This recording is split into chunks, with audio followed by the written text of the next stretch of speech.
Welcome back to this week's episode of Mighty York. Adam and I are really excited about this episode because it's about, first of all, a person, but also a place that has captured the imagination of Torontonians for over 100 years.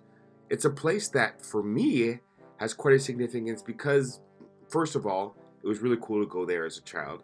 But second of all, there was a children's book that always just captured my imagination. It was about this boy named John Tommy Fittich, who was always down on his luck. He couldn't get anything going, but one day he hears a notice for a rich Torontonian named Sir Henry Pellatt looking to add stones to his new wall that he's building. Now, he was looking for dingy stones, and John Tommy Fittich was like, you know what? I have a bunch of these stones in my garden. He found the perfect stone. It was dingy. It was gross, and he picked it up and he started bringing it to Henry Pellatt to get paid for his stones. As he was walking, his misfortune hits and it starts raining. The rain ultimately takes off the soot from the stone, revealing that it's not a black dingy stone, it's a white stone. He's upset, obviously, because he thinks that Henry Pellatt only wants dingy stones. What does he do? He tells a gardener outside of this big mansion that's being built about his situation. The gardener in turn decides to buy it anyways and says that the owner of the house would appreciate the stone. The gardener turns out actually to be Sir Henry Pellatt himself, and whether you believe the story or believe the rumors at all, you can see the white stone in the wall of Casa Loma. So enjoy this episode, guys. This week's episode is about Major General Sir Henry Mill Pellatt and the castle he built on Davenport Hill, namely Casa Loma. Casa Loma is one of the most distinctive buildings in Toronto, but first we're going to talk about the man who built it. Henry Pellatt was born in Kingston in 1859, but he moved to Toronto at the age of 2. He came from an upper-class family. His father was the first president of the Toronto Stock Exchange, and he could trace his British roots back to 1230. And that sort of thing used to be very important. Like any good upper-class Torontonian, he went to Upper Canada College and married an equally rich graduate of the elite Bishop Strachan School. Now, Henry wasn't much of a student, and he left school early to work at his father's brokerage house. He invested heavily in the Canada Northwest Land Company and made a fortune distributing land to veterans of the Northwest Rebellion. However, Pellatt's most important investment was electricity. In 1882, he was a founding member of the Toronto Electric Light Company, which produced electricity from a steam-driven power plant right behind the current location of Meridian Theatre. The company's first contract was to provide 32 arc lights to replace the oil and kerosene lamps used for street lighting. A few years later, it won the right to lay underground power cables, and by 1892, it was supplying power for Toronto's streetcars. Pellatt also financed the construction of the Toronto Power Generating Station at Niagara Falls. It took 3 years to finish the plant and to build the transmission wires from Niagara to the city.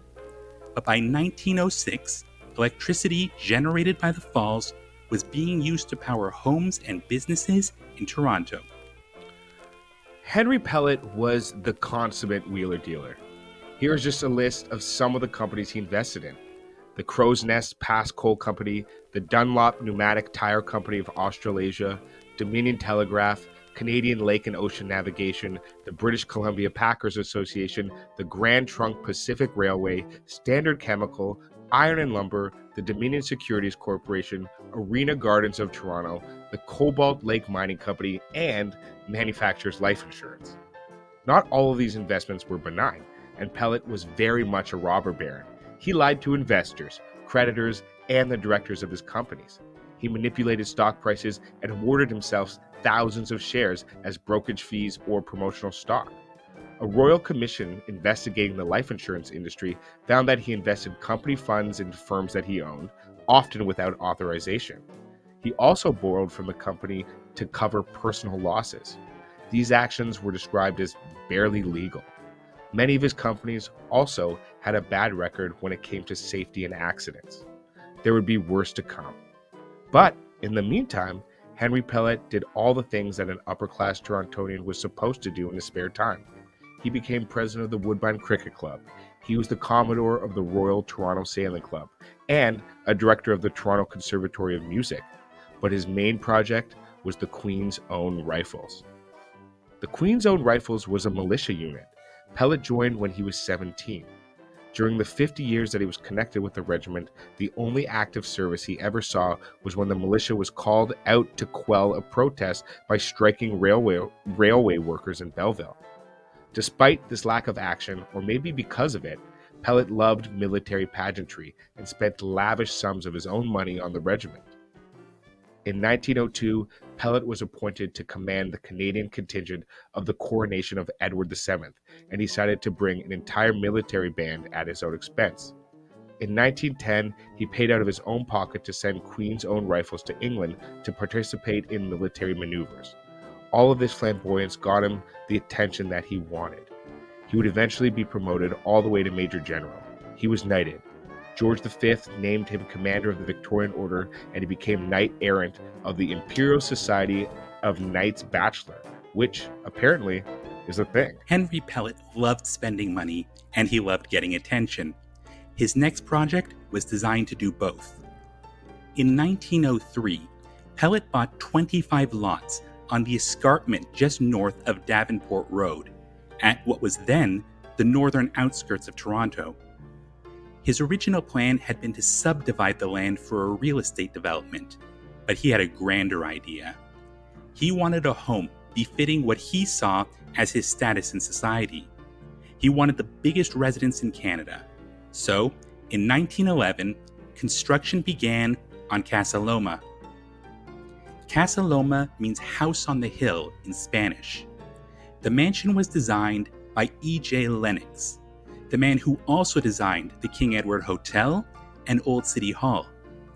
It wasn't meant to be new or modern. Instead, it was inspired by European castles, mansions, and hunting lodges.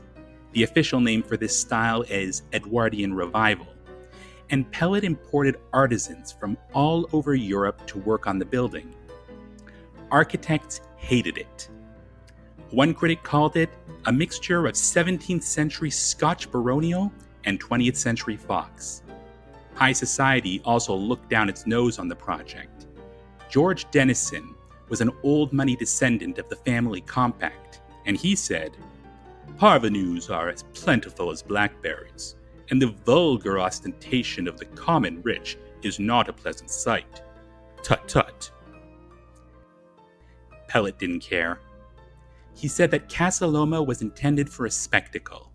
It had 98 rooms, 25 fireplaces, a library with enough space for 10,000 books, its own telephone system, the first elevator ever built in a private home, a pipe organ, and a kitchen range big enough to cook an ox. That's not a figure of speech. It's actually that big.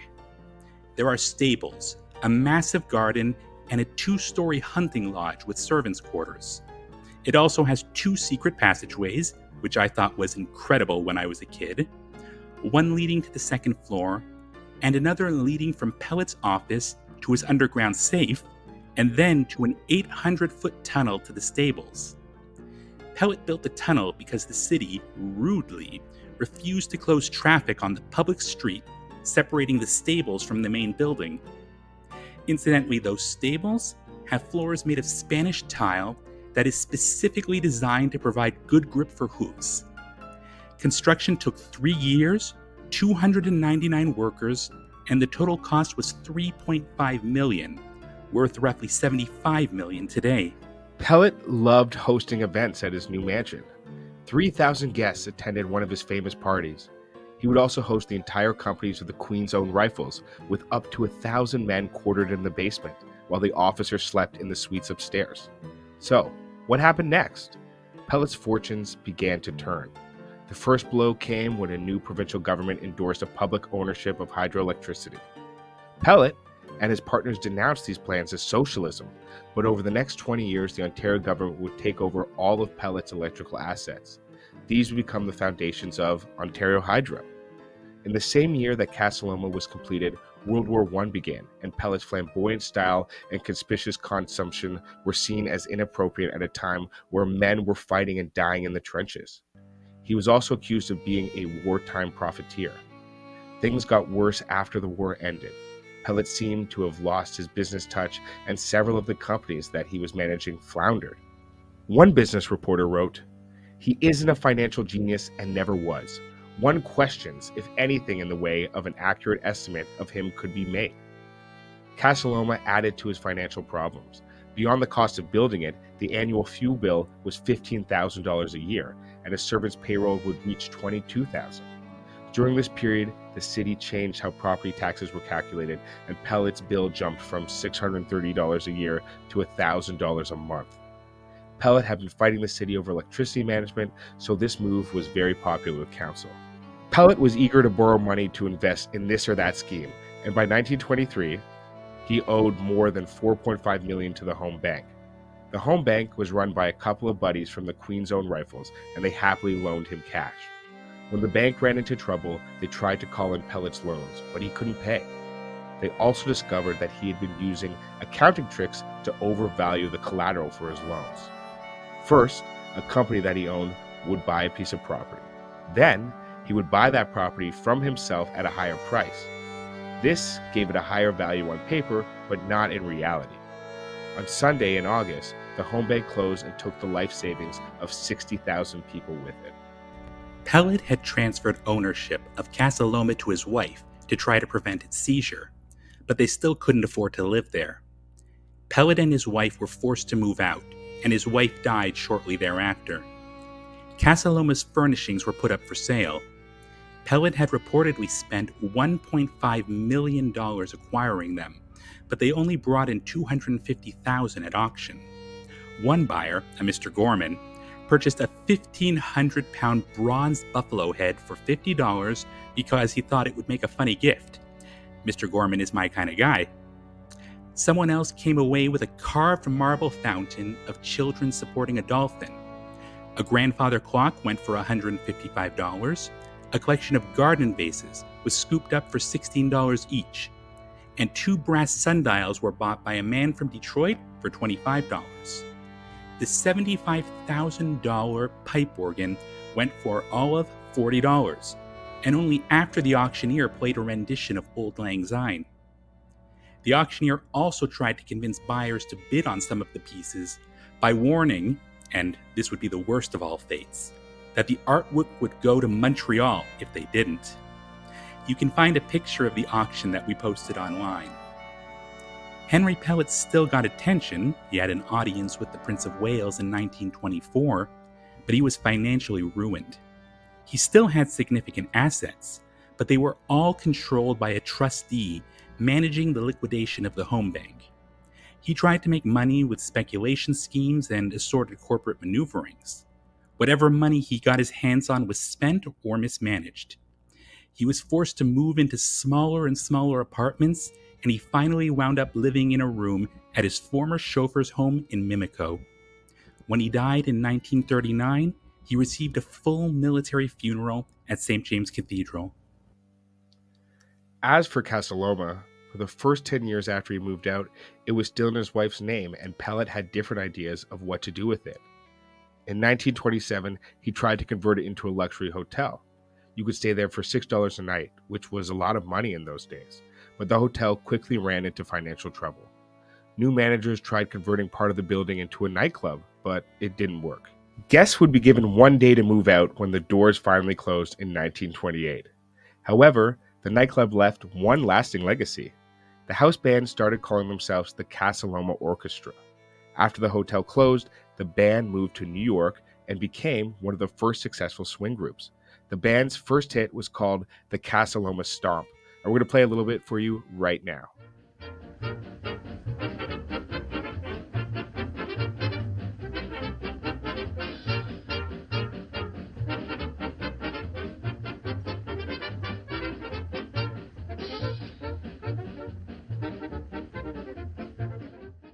Okay, that was pretty good. One writer said, that it sounded a little like something like a Toronto militia band might have invented it if it had suddenly learned how to swing. In 1929, Pellatt signed a deal to convert Casa Loma into luxury apartments, but the stock market crashed later that year and his plan fell apart. By 1934, Casa Loma's unpaid tax bill had reached $27,000 and the city seized the property. What to do with Casa Loma became something of a parlor game. Some of the mainstream suggestions were converting it into a railway station, a hospital, a high school, an art gallery, and a veterans home. Other people suggested making it a residence for the Pope, the King, or the Dion quintuplets. Movie star and Toronto native Mary Pickford wanted to shoot a historical movie there. There was even talk about just tearing the whole thing down, but that would have been even more expensive. Finally, the city signed a deal to let the Kiwanis Club operate it as a tourist attraction. Kiwanis members volunteered to clean out a decade's worth of cobwebs, trash, animal nests, and in May 1937, Casa Loma opened its door to the public. For 25 cents, you can wander through the castle, climb the tower, slip through the secret passages, and stroll through the gardens. It's a little bit more expensive today, though.